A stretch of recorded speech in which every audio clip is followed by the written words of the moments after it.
Dans un autre ordre d'idée maintenant, on a annoncé récemment une aide financière de près de 50 000 pour le soutien aux familles.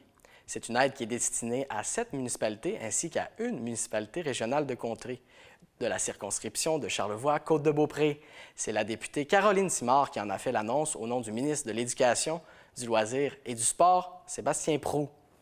Mme Simard a précisé que cette aide financière permettra aux MRC de mettre en commun leurs efforts afin de créer des environnements plus accueillants pour les familles et ainsi leur offrir une gamme d'activités et de services mieux adaptés à leurs besoins. Il s'agit d'une excellente nouvelle pour les familles de la circonscription. Une nouvelle maintenant du domaine animalier et qui concerne notre région. Je parle ici de la seigneurie de Beaupré qui servira d'aire de conservation pour la griffe de Biquenel. La griffe de Biquenel, c'est une espèce d'oiseau étant considérée comme vulnérable depuis 2009. Le tout est rendu possible grâce à une entente conclue entre l'Université Laval, la Fondation de la Faune du Québec et le Séminaire de Québec. Cette aire protégée de 40 hectares à l'est de la forêt Montmorency sera située tout près du parc d'éoliennes de Saint-Tite-des-Caps. On retourne dans la municipalité de Château-Richer, cette fois pour vous parler du Cercle des fermières.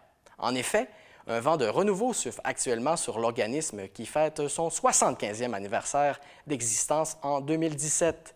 Plusieurs activités seront organisées pendant l'année afin de célébrer le tout en grand. Les membres souhaitent faire connaître davantage l'organisme, dont la mission est de transmettre le patrimoine de génération en génération.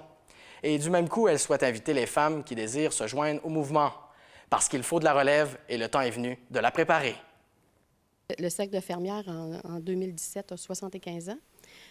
On avait un effectif qui était un petit peu de mon âge, puis un petit peu plus vieille. On a décidé de faire en septembre une campagne de recrutement. On a eu 25 d'augmentation. C'est des nouvelles recrues qui ont dans la trentaine, quarantaine, jeune cinquantaine. Alors pour nous, c'est très important, c'est notre relève. Puis ce qu'on s'aperçoit aussi, c'est qu'il y a beaucoup d'intérêt pour l'artisanat, pour la transmission du patrimoine, pour la connaissance. Puis c'est la base c'est la mission des Cercles de fermières du Québec. Alors on est très contents de la réponse qu'on a eue des femmes de Château-Richer. On va parler un petit peu avec Madame. Qu'est-ce que vous pouvez enseigner aux gens ici au Cercle des fermières? Ici, on peut enseigner à monter les métiers, à tisser sur les métiers, à faire des linges de vaisselle, des catalogues. Ensuite, on peut enseigner le tricot, à la broche, au crochet, faire des catalogues, pas des catalogues, des courtes pointes.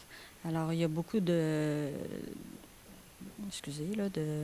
choses qu'on peut apprendre ici. Là. Si des gens sont pas manuels, on peut leur apprendre à se servir de toutes sortes des broches, des crochets, faire du bricolage. C'est très varié, hein, ce qu'on comprend. Et vous, qu'est-ce que vous aimez dans le fait de vous impliquer là, bénévolement? Aider les fermières à refaire un peu leur nom, là, avoir plus de personnes pour travailler, puis pour transmettre notre héritage. Alors, c'est ça qui est important, parce que nos mères ont tissé, là, ça avait abandonné un petit peu. Maintenant, on peut essayer de recommencer à montrer le tissage, puis pour nos jeunes, nos enfants, tout ça. Il y a des belles activités qui s'en viennent pour le 75e. Parlez-moi d'une exposition intéressante qui s'en vient, là. Oui, en collaboration avec les Trois Couvents, on va faire une exposition sur les 75 ans du Cercle des fermières. On va aller tout au fil du temps, tous les événements qu'il y a eu. Il va y avoir différents expositions, de différents stands d'exposition à partir de 1942. Puis ça va évoluer dans le temps jusqu'à aujourd'hui. Et on va avoir aussi à l'automne, en collaboration avec la ville de Château-Richer et aux Trois Couvents, des ateliers de tricot qui vont être animés par les fermières de Château-Richer. D'accord, donc plusieurs activités. Vous me parliez aussi, Mme Drouin, d'un déjeuner. Est-ce que ça s'est bien déroulé, le déjeuner du 75e? Oui, c'était dimanche, le 12 février. C'était un grand succès. On a servi 223 déjeuners. C'était beaucoup plus que l'objectif qu'on s'était fixé. Et puis là, on invite la population. Les 8 et 9 avril, on a une fin de semaine qui est très importante pour nous. C'est l'exposition des fermières de printemps où on va offrir nos produits à la population. Mais on s'adjoint également les artisans, les producteurs locaux. On a commencé à cette expérience-là en décembre dernier. Ça a été un très grand succès. Et on a de la place pour 29 tables.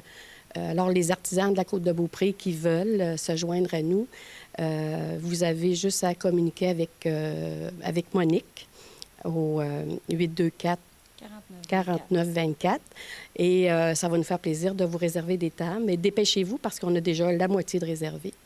La même fin de semaine, on a un concours de galettes. On célèbre notre histoire. Alors, historiquement, Château-Richer, c'était des galettes, notre surnom. Alors, avec le président d'honneur qui est Ludovic Vaux, de Praline et Chocolat, on fait un concours de galettes. Les gens n'ont pas besoin de s'inscrire. Ils arrivent avec les galettes le 8 avril. Le jury va regarder et évaluer la qualité et le goût des galettes le 9. Et il y a, on connaîtra les gagnants le 9 à 3 heures. Il y a 2 catégories. Ça s'adresse aux enfants de moins de 14 ans et aux adultes. Et il y a des beaux prix de présence. Alors, encore une fois, on invite la population à fabriquer des galettes, à venir nous les présenter les 8 et 9 avril. Et on recherche la relève, là, justement, dans ce milieu-là. Vous me disiez que les jeunes s'intéressent justement au tricot et à ces trucs manuels-là. On a même eu une suggestion dimanche d'une petite fille, Amy, qui a 8 ans, puis je la remercie d'ailleurs, qu'elle nous a proposé, elle me dit qu'elle était en train de faire une écharpe qu'elle voulait offrir aux fermières pour les vendre. Et ça nous a donné l'idée d'inviter les enfants de Château-Richer qui veulent venir nous présenter, nous montrer ce qu'ils font. Que ce soit les petits garçons ou les petites filles, ça n'a pas d'importance. Que ce soit du tricot à la broche, du tricotin, n'importe quoi qu'ils fabriquent eux-mêmes. On va leur faire un petit coin. Et ça sera l'avenir des fermières ou les fermières en devenir. On ne sait pas là, comment on va appeler ça. Mais ils pourront montrer à la population qu'est-ce qu'ils fabriquent et ce vers quoi peut-être ça va être des futures fermières ou des futurs fermiers, on ne sait pas. On l'espère, en tout cas. Hein, et vos ancêtres faisaient ça. Pourquoi c'est important de poursuivre cette tradition-là, madame? C'est parce qu'on était bien dans ce qu'ils faisaient. Ils faisaient tout à la main. Puis on n'avait pas besoin d'aller chercher ailleurs. Alors, c'est pour promouvoir la continuité de nos parents, de nos grands-parents. Vous m'expliquez tout à l'heure concrètement dans la vie de tous les jours, ça peut être utile pour monsieur et madame tout le monde. On parlait du bas de culotte qu'on peut faire. C'est beaucoup de choses dans la vie de tous les jours qu'on peut faire. Oui, on peut apprendre la couture à quelqu'un qui veut apprendre à faire quoi que ce soit. Ou on a toujours quelqu'un qui est assez qualifié pour montrer aux autres. C'est beaucoup du bouche à oreille. Si je veux apprendre quelque chose, tout est possible. Oui, c'est ça. Aux fermières. Vous appelez les fermières. Il ne faut pas oublier non plus qu'il y a beaucoup d'amour dans ce qu'on fait. Alors, c'est ça qui est important. Quand on dit la transmission, c'est aussi c'est parce qu'on aime les gens qu'on leur fait des choses. Alors, c'est une histoire d'amour aussi, ça. On va terminer avec une petite ouverture. Qu'est-ce qu'on peut souhaiter au Cercle des fermières de Château-Richer pour l'avenir? Bien, longue vie au Cercle des fermières. Puis on souhaite d'avoir beaucoup de nouvelles fermières qui viennent nous rejoindre. On est prêtes à les accueillir. Ne soyez pas gênés à la maison. Ils sont prêts à vous accueillir. Oui, on accueille toutes les nouvelles fermières qui veulent venir. Vous avez juste à communiquer avec soit la présidente ou la vice-présidente. Ils vont vous informer des procédures. Merci beaucoup, mesdames. J'espère que ça vous a aidé. Bien oui, c'est sûr.